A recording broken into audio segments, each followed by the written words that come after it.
It's been a mad couple of weeks for Maisie Peters. She's just released her debut album, You Signed Up for This, and she's been in the US getting noticed by the likes of Jimmy Kimmel and even turning up to the VMAs with her friend and her boss, Ed Sheeran. Maisie, welcome to the Bellissimo Files. And wow, what a month it's been for you.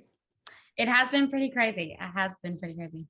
Like when you look back at that, even just hearing that, what do you think?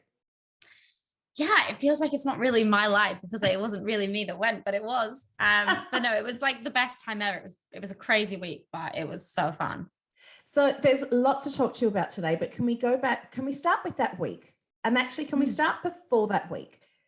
Can we go back to the minute that you found out that you were actually going to be on Jimmy Kimmel? Like, how do you react to that? Well, it had been a thing that had been sort of like discussed, like it might happen maybe for a little while, but I hadn't like got my hopes up also because of traveling and everything. It's always like super hard to plan anyway. And then there was like a couple different minutes, but I remember when my manager was like, no, like we're going, like it's in the diary, we're off. And that was kind of hilarious. I was just like, no, we're not, like, that's not true. But then it was because it was the, my album came out like the week or 2 weeks before that. And it was like so crazy, so hectic. I was running around, like doing everything possible. So in a way, I didn't have a lot of time to think about it. So it was funny. I remember like when we actually went to the airport, like me and my band, and got on the flight, and I was like, and then we got to LA and I was like, oh yeah, no, we are here. Like it was the first time it had really sunk in that we were actually doing it. But yeah, it was amazing. So then you're in the car and you're driving to Jimmy Kimmel. Yeah. And then you get to your dressing room and you're waiting backstage. What is going through your head? Like, are you having an out of body experience at that time? Is it sinking in, or is it sinking in when you watch yourself back and go, oh my God, I did that? No, it was very surreal. The whole day was really insane. Like we sort of it was me and my band as well, and we're all super close, and like I've worked with them all since the beginning, so it was really special, and none of us had done late night before, so it was really cool.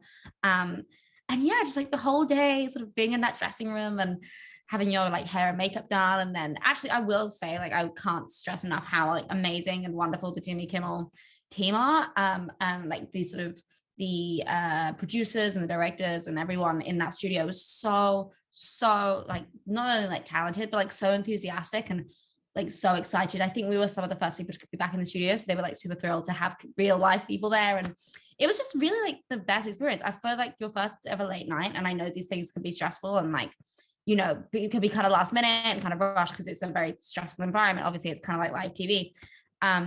Yeah, for that, like it was just like such an amazing time, and they were so nice. Like we got a couple goes and we got to like do a dress rehearsal, and it was really just like actually the best time ever. And then, hold on, best time ever. You have quite a few best time ever moments. I do have a couple best time evers. Turning up to the VMAs with Ed Sheeran, who has now become your mate and your boss. And you're also wearing a Versace dress that was designed for Madonna. Like, yes. Where do you want to start with that, Maisie? Just choose anywhere. I don't know. It's not my normal life. It's honestly hilarious. Like it was such a like that was a crazy weekend for so many reasons, and like it's so funny because I truly like moved back to London. It was actually really funny throughout this whole week, like my album release, this whole like the VMAs, LA. I've just like moved into a new house with 3 of my like my friends, and we were having like all these like crazy arguments with our new landlord because there was like various issues with the house. So I was like literally going to the VMAs, and then I also emailing my new landlord like it was so good. I was like, this is truly a Hannah Montana life. But no, VMAs was insane. Like we really, but it was also, it was so cool because I mean, I obviously am a one-woman Ed Sheeran promotional team because I mean, I love him, but also we're super good friends. There's like really nothing better. I'm so lucky to get to like have gone to sort of my first like VMAs or American red carpet experience with somebody like that, because it really goes to show when you watch Ed like on the carpet. He's such a professional, but he's also like so loved, I think, by the entire industry and by the entire like community of musicians and reporters. And those things can be kind of scary and stressful. It's like a lot and very intense, and everyone's like shoving and pushing and lights and cameras on your name. And going with Ed was like the nicest time because it's just like going with your friend. And he sort of just like, led the way. I followed. There's some hilarious photos of Ed. Like, this is one photo of Ed talking to someone, and it's like been memed now on the internet because I'm just stood there like, it's like when your friend like has another friend and you're like, but no, I was so lucky, and he's amazing, and it was really fun to like step into sort of those shoes for a while. Because what is that like, Maisie? Ed's spoken about, he's not a massive fan of all the after parties and stuff like that. And when you're in a room with people that you've admired, people in the industry, I'm so glad you mentioned about sort of standing back and sometimes feeling so awkward, because do you have those moments? It's like, yes, pinch myself, but oh my God, what do I do now? 100%. And actually what was so nice about that night again was, we went to the VMAs and Ed performed. It was a great time. And then Ed actually we then got pizza. And then we just went to this like little dive bar in Brooklyn. And everyone I had some friends in New York and I invited them, and Ed invited, some of his friends. Was like just a really fun, lovely time. Like Shawn Mendes and Camila Cabello came, but then also like my friends who like work at Goldman Sachs and are like 21, and it was like, and there was like a pool table. The bartender was like just one guy, and it was his bar, and he was like, no one's allowed to change. I have only one rule, and that's you can't make me change my music. So he was saying you can't change the music. And did you change the music? Oh no, of course not. It was great, like sort of indie rock bangers, and it was so funny because it was this. I mean, everyone was such a nice vibe there. But yeah, it was everyone super nice. Like, it's just like a really nice, cozy, like family and friends vibe. But again, that's, I'm sure not all VMAs after parties are like that, but that's the way we roll, baby. It is a great way to start, as is your debut album. You signed up for this. I'm absolutely loving it. Thank you. You said you first started writing for this when you were 17. Did your concept change from then to now? Okay, so I mean, that's a sort of misconstrued fact, but it's because the first song, John Hughes Movie, I wrote when I was 17. Yeah, but I didn't think I was writing an album then. That's just the oldest song. I think I knew I was writing for the album, and I like deliberately started doing that like summer of 2020. But but some songs are older that sort of I always like had on the sort of back burner, and I always had saved, and I brought them forward, and that was songs like John Hughes Movie and Elvis Song, and Tough Act, I guess. So yeah, they sort of like joined the pile later. I love that if you follow you on Instagram, you're giving people behind the scenes facts about songs. And you wrote about outdoor pool, and you said there's this line, and it's, I was 15, now I'm 15 and a fool, and I can't wait to sing it live and feel my soul leave my body. Yes, you've been playing festivals all summer. Did your soul leave your body? What was it like? So I haven't played outdoor pool yet. So why? It's because I have so many songs. And I have so many songs that it hasn't been on set stage, but we're doing a tour around America next year. And when me and my band were literally talking about it the other day, we were like, outdoor pool live. Oh my God. And when that line happens, it's like a chord change as well. So we're going to do something like fun. And I know we'll do something fun and amazing on that line because it's so iconic. But yeah, like I love outdoor pool, and I was 15, now I'm 15 and a fool is like my favorite. It's so dramatic. Anyway, I was asked. So you haven't played that live yet, but you have played festivals all summer. Maisie, what has it been like to take to the stage, playing your own music and having people sing it back to you after 2 years of nothing?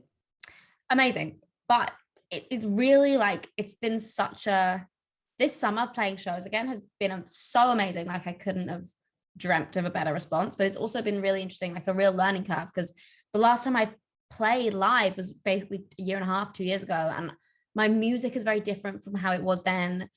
My performance, I really wanted to up my game as a performer, and I started out making like basically acoustic folk music, so I always had a guitar, and now I've made this album which was full of like real pop sort of moments and dance moments, and I wanted to reflect that, and I idolized so many performers, and I really wanted to sort of take that on in my performance, but I'm not necessarily a natural at that. So it was a lot of sort of figuring out like your body and how to move on stage and the way that it works for you, which was definitely really interesting. It's been so fun, and yeah, festivals are a great way to do that. It's sort of like mayhem and interesting way to cut your teeth, but yeah, so cool.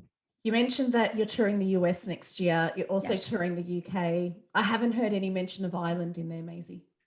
Well, I haven't announced a UK or Ireland tour yet, so that's up for debate. But I am Okay. definitely touring America. That has been announced. That is so exciting. And, It you know, is. off the back of that, it'd be nice for you to come here because everything is starting to open up again. So it'd be great to have you here. I would love to. I'm actually obsessed. Ireland's like one of my favorite places ever. So I really want to come like as soon as possible. I want to go back to the album for a sec because one of the things I love, you know, it's great to be able to download music and have it on your phone and take it wherever you go. But I love that physical experience of it. And I love that you've really thought through the physical experience of it. Because for me, I love being able to take out in your CD, you know, take out the cover and flick through it and see your cartoons, see your collages, see your brainstorming. Why was that really important for you to include that with this CD? Honestly, it was like all of my best ideas. It was actually not intentionally my best idea. I work with a really amazing sort of creative person at my record label, and she's called Dan Sanders, and we really like collaborated in all of this album and all the visuals and the photos and the everything about it. And she helped me make the booklet, and it was just sort of one idea led to the other, you know, with the collage. It was sort of like, I'll just send her all of these photos of me and my friends, the people that made this album. And then even the back cover, which is a photo of like my earphones on the tube, we tried a back cover with like more professional photo shoot photos. And then I remember Dan just being like, just take some photos of your earphones. And I like tried some in my bathroom, and she was like, no, not that. And then I literally I'm trying to remember, I went to meet my friend, I think. And I just took some photos of my earphones like on the floor of the overground and sent it to her. And that was my cover, and it was all very ad hoc. And the same with all my journal pages. I just like went through one day and took those little photos of like cute bits. And I actually, funnily enough, I journaled quite a lot back then, and I haven't done it in a while. I feel like I've kind of lost the swing of it, but I'm really glad I did it back then. It was a very you set up for this era thing, and it was really, and I love the inside of those covers. I think they're so cool. Yeah, so do I. And I always read the thank you notes as well. And part of your thank you note says, I want to thank you, the audience, from the bottom of my tiny heart for being here, allowing me to achieve my dreams. It really is only the beginning, but it is already so much more than I could have imagined. And it really is just the beginning. So how are you feeling about the possibilities that are out there for you? Oh my God, it's kind of wild. I feel like the past like 6 months of my life, like getting ready for this album, have been, you know, it was so laser focused on this album and on this music and on getting it out and pushing it and doing all the things I did. And now I feel like I'm finally like surfacing a little bit from that. And it's kind of scary to think about like the next steps.